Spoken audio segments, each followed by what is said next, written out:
Hey guys, PepperAmmy here, and this week we are going to be taking a look at a nice rustic shepherd's pie, and also some bonus Yorkshire puddings.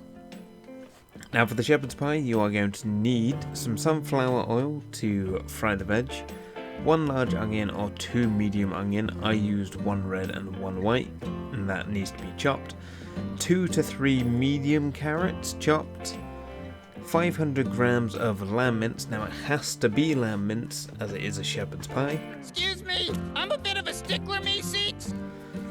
2 tablespoons of tomato puree, a large splash of Worcestershire sauce if you have it, 500 ml of beef stock, 900 grams of potatoes cut into chunks, and some milk and butter to help the mash not be too dry. Start by heating your oil in a large saucepan over a medium heat and add the chopped vegetables and cook for a few minutes until soft. Once soft, add your lamb mince and cook until browned. Once your meat has browned, pour in your tomato puree and stir to combine, and then pour over your 500 ml of beef stock. Bring the mixture to a simmer and cook until reduced for around 20 to 40 minutes. Whilst your filling is cooking, add your chopped potatoes to some salted water and cook until soft, and then drain and add your butter and milk to make a soft mash.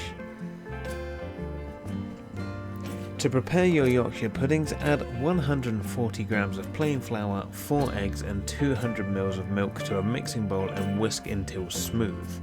This will make approximately 12 puddings or 4 large puddings.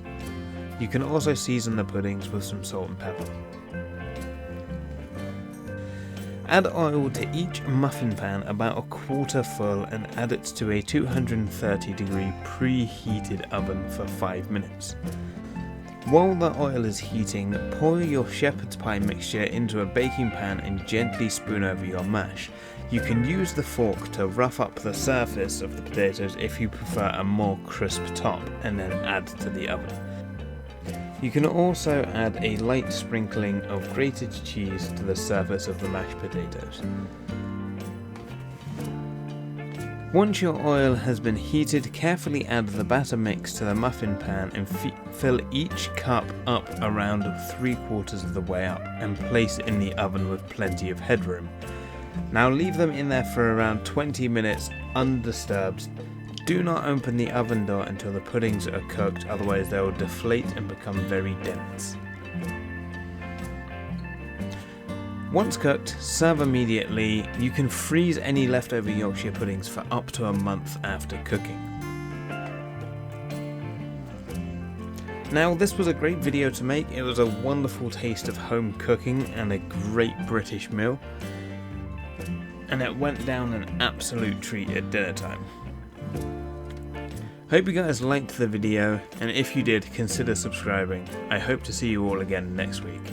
Thanks for watching.